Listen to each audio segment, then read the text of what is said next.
May we have your reaction tungkol lang dun sa pagkakatanggal kay Senator De Lima sa chairmanship yesterday? Nirespeto po natin ang independence ng Senado.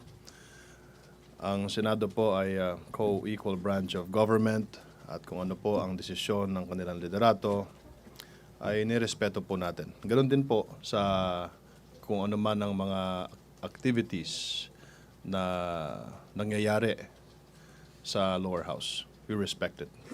But I understand, Secretary, that Senator De Lima believes that the people of President Duterte is behind the ousting. May we get your reaction?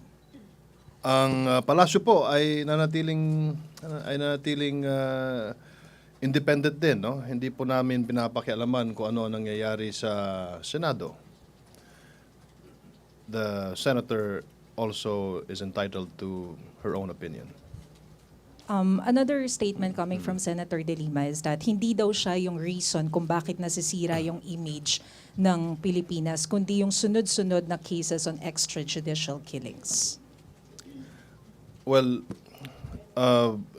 sino bang nagsisi kay De Lima? Maricel?